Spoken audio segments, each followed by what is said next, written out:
গাছ না রে বন্ধু না। আল্লাহ কিন্তু কিয়ামতের ময়দানে গাছ যেটা লাগাবা ওইটার ফল তোমাকে দিবে। এখন আমরা প্রতিনিয়ত হারাম খেয়ে খেয়ে জাক্কুমের গাছ লাগাচ্ছি, কাঁটাযুক্ত গাছ আমরা লাগাচ্ছি। কিয়ামতের কঠিন ময়দানে আল্লাহ রাব্বুল আলামিন জাক্কুম দিবেন। জাক্কুম কেন এতক্ষণ ধরে আমি বলতেছি? আল্লাহ জাক্কুমের কথা কোরআন শরীফে বর্ণনা করেছেন। জাহান্নামে যখন মানুষ চলে যাবে, এই যে দুনিয়াতে যারা হারাম খেয়েছে, নামাজের দ্বারে নাই, আল্লাহর বিরুদ্ধাচরণ করেছে, কোরআনের বাইরে কথা বলেছে, মাহফিলের বিরুদ্ধে কথা বলেছে, কিয়ামতের কঠিন ময়দানে আল্লাহ রাব্বুল আলামিন তাদেরকে যখন জাহান্নামে দিয়ে দেবে, 1000 বছর পর্যন্ত জাহান্নামী আল্লাহ রাব্বুল আলামিনকে বলবে, প্রভু গো পানি দাও, পানি দাও, খাবার দাও। 1000 বছর পরে আল্লাহ জবাব দিবে, কিন্তু বান্দারে এই পানি আর ওই পানি না। আরে প্রতিদিন কত গ্লাস পানি আপনি খান, কিন্তু আলহামদুলিল্লাহ বলছেন কয়দিন? মনে মনে আল্লাহরে খুশি করার জন্য চেষ্টা করেছেন কয়দিন? পানি তো আল্লাহ পান করায়, রিজিক তো আল্লাহ দেয়। আরে বন্ধু, আল্লাহ যদি পানি না দিতেন কেমনে বাঁচতেন? আল্লাহ রাব্বুল আলামিন যদি নিঃশ্বাস নেওয়ার ক্ষমতা না দিতেন কেমনে বাঁচতেন?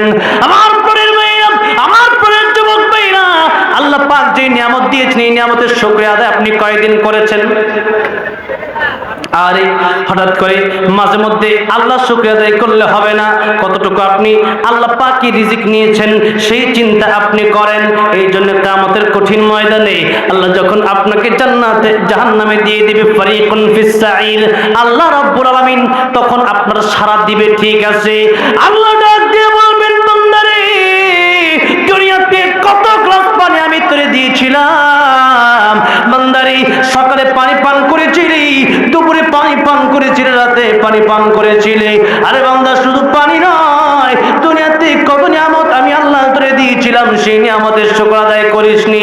আরে বান্দারে আজকে তোর পানি এত প্রয়োজন, দুনিয়াতে যদি পানি পান করে আমার শুকরিয়া আদায় করে 5 ওয়াক্ত নামাজে মসজিদে যেতি, যদি আমার শুকরিয়া আদায় করে কোরআনের সাথে তোর দিলটারে লাগায় রাখতি, মসজিদের সাথে দিলটারে লাগায় রাখতি, আজকে তোরে আমি আল্লাহ হাউজে কাউসারের পানি পান করায়া জান্নাতে তোরে এমন পানি পান করাতাম যেই পানি মধুর চেয়েও মিষ্টি, যেই পানি দুধের চেয়েও আরো স্বচ্ছ।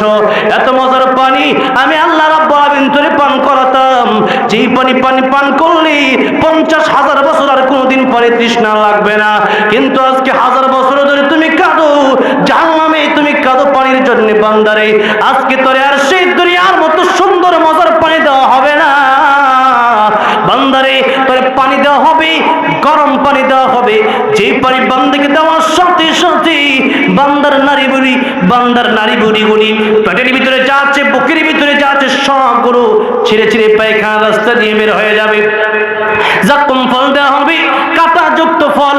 এই ফল যখন বান্দা পান করবে, বান্দার গলা কাঁটা বেঁধে যাবে, বান্দার গলার অবস্থা খারাপ হয়ে যাবে, দেহের অবস্থা খারাপ হয়ে যাবে, পুরো দেহ অসুস্থ হয়ে যাবে।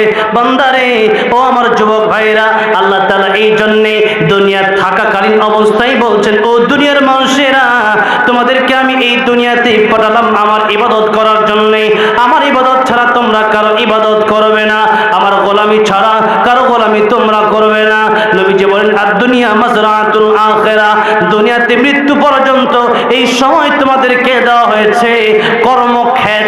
তোমরা এখানে যে বীজ রোপণ করবা, এই বীজটা বড় গাছ হয়ে বড় বৃক্ষ হয়ে জান্নাতে তোমরা পাবা, এই গাছের ফল তোমরা জান্নাতে পাবা। তোমরা সুতরাং হালাল মানো, নামাজ পড়ো, রোজা রাখো, হজ করো, যাকাত আদায় করো, হারাম থেকে বেঁচে থাকো, গুনাহ থেকে বেঁচে থাকো, পিতামাতার খেদমত করো, মানুষের সাথে ভালো কথাবার্তা বলো। ও দুনিয়ার মানুষেরা, আল্লাহর নবী তাহলে এতক্ষণ আমার আলোচনার মাধ্যমে কি বুঝতে পারলেন? দুনিয়া কি আরামের জায়গা নাকি দুনিয়া জান্নাতের কর্মক্ষেত? কিসের জায়গা? জাহান্নামের কর্মক্ষেত। বুঝতে হবে, আলোচনা শুধু শুনলে হবে না। দুনিয়াটি কি আরামের জায়গা, সুখ শান্তির জায়গা না কষ্টের জায়গা? কষ্টের জায়গা। অন্য হাদিসে নবীজি বলেছেন, আর দুনিয়া সিজনুল মুমিন ওয়া জান্নাতুল কাফির। দুনিয়াটা কাফিরদের জন্য জান্নাত, কাফিরদের জন্য কি?